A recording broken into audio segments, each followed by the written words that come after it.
There are places on the map that scream luxury, but Palau isn't one of them. Sure, you'll find high-end resorts and infinity pools, but that's not the real Palau. The real Palau is a whisper on the Pacific wind, emerald islands floating in a sea of impossible blue.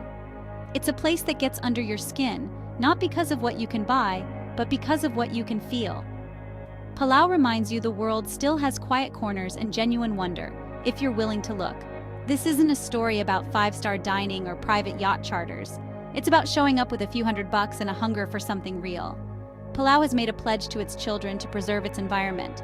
They make you sign it in your passport. That tells you something about the people here. They're not just selling paradise, they're protecting it.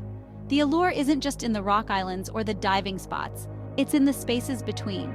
It's in the humid air before a rainstorm, the sound of kids laughing as they jump off a pier, the taste of fresh-caught fish grilled over an open fire. This is a journey for the traveler, not the tourist.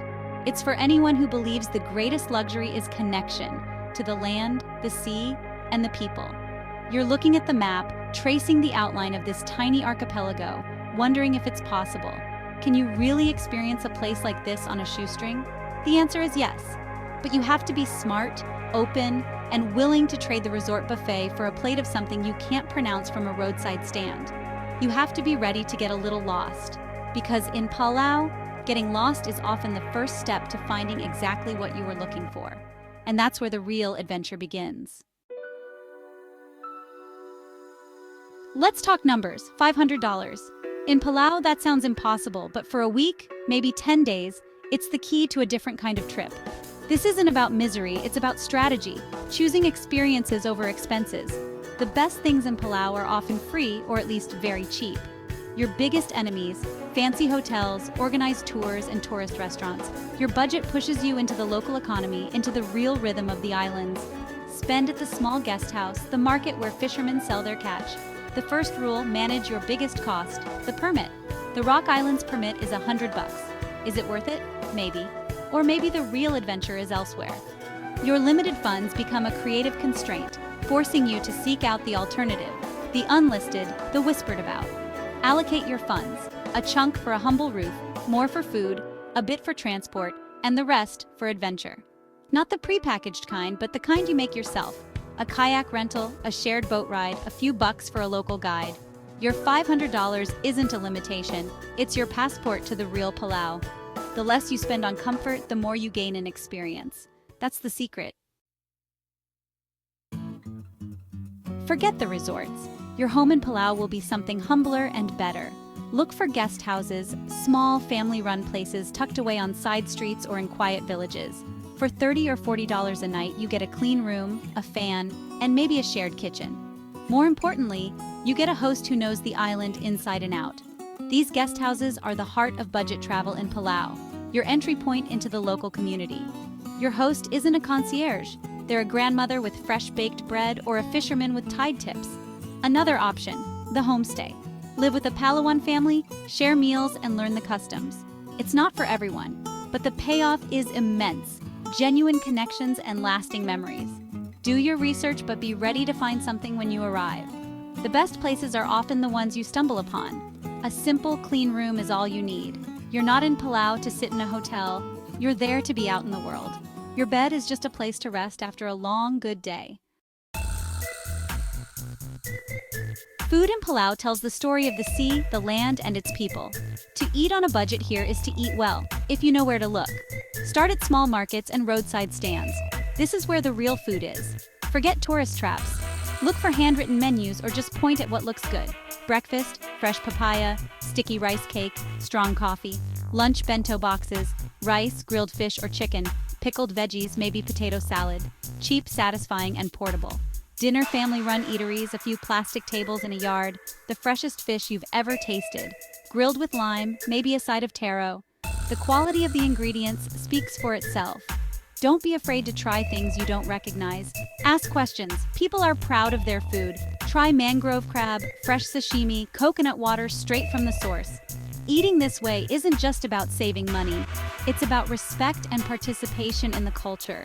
You're not just consuming, you're connecting. Every bite is a taste of Palau, and every meal is a story. That's how you eat like a local. In Palau, the journey is as important as the destination. There are no trains, no real public buses. Renting a car? Too expensive. So you adapt. You walk. Koror is small enough to explore on foot. Shops, alleyways, quiet parks. Walking forces you to notice the details, the small moments of daily life. Need to go further? Hitchhiking is common and safe here. Stand by the road, thumb out, smile. Someone will stop. It's a great way to meet people and get a sense of island hospitality. For longer trips, look for shared rides or unofficial taxis. Ask at the market or your guest house.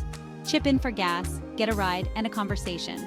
It's unpredictable, inefficient, and wonderful.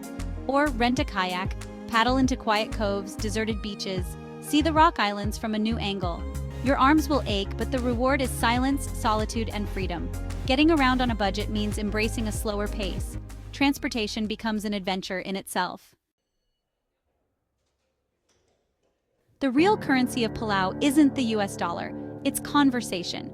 On a budget, you're not insulated in a resort bubble. You're out in the world, meeting people every day. These small interactions are the threads that weave your journey. Palauan culture is built on respect and community. People are warm but reserved. A quiet, respectful visitor who says Ali will find kindness everywhere. Ask questions, not just for directions, but about lives, families, and stories. You'll have conversations in unexpected places, with the woman selling betel nuts, the old man by the water, the kids playing in the street. These aren't interviews, they're moments of human connection. They unfold naturally on island time. The real value of your trip lies in the people you meet. You learn that a country is a collection of stories. By listening, you move from visitor to guest. You start to feel a sense of belonging. And that's a gift no money can buy. Every traveler dreams of the secret spot, the place not in the guidebooks. In Palau, hidden lagoons exist for those who listen and take a chance. My search began with a fisherman's whisper, a lagoon within a lagoon, hidden from the main channels. He gave me landmarks, not a map. Paddle past the 3 rocks that look like a sleeping giant, then find the narrow opening in the mangroves. I rented a kayak, packed water and a bento box, and set out. The sleeping giant was easy to spot, but the coastline was a maze. I paddled, scanning for the right opening. Finally, a sliver of darkness in the green wall. Barely wider than my kayak, I pushed through. The tunnel was dark and cool, the water still. Then, suddenly, it opened up. I emerged into a perfectly circular lagoon enclosed by towering limestone cliffs draped in jungle vines. The water was emerald, so clear I could see the coral gardens below. I was utterly, completely alone. This was the reward for curiosity and a willingness to get lost. In Palau, the best places aren't found, they're discovered. And sometimes they're shared only in whispers. That's the magic. I let my kayak drift in the center of the hidden lagoon. The only sounds were water lapping and a distant bird call. Sunlight filtered through the canopy, illuminating the emerald water and the fish below. This was the moment, perfect stolen peace. I slipped into the water, floating on my back, looking up at the circle of blue sky. No boats, no people, just me and this secret place. All the effort, the paddling, the uncertainty, it melted away. In its place, immense gratitude for the story, the curiosity, and the beauty of the world. Palau offers moments of pure solitude, a chance to feel small in the best way. In that lagoon, I wasn't a tourist or a writer. I was just a person, connected to something ancient and wild. These are the moments that define a journey, not the photos, but the feelings you carry home. This is the real treasure of Palau. My last evening in Palau, I sat on a dock, feet dangling above the water, $4 left in my pocket. The sun set in fiery colors, the water reflecting a masterpiece. Local kids did backflips off the pier, their laughter echoing. The $500 budget wasn't a restriction, it was a gift. It forced me off the beaten path and into the heart of the island. I had conversations I'd never have, food I'd never taste, and found a hidden lagoon I'd never forget. The most meaningful travel experiences aren't about money, they're about openness, curiosity, and connection. Palau is more than a beautiful place. It's an idea, a nation that chooses to protect its natural heritage. The Palauan Pledge isn't a gimmick, it's a reflection of deep respect for the environment. To visit Palau is to be a guest in a place that takes stewardship seriously. So go. Don't wait for more money or the perfect time. Pack light, be open, get lost, eat new things, talk to strangers. Find your own hidden lagoon? It's out there, waiting. Palau will change you if you let it, and you'll leave a piece of your heart floating in that impossible blue water.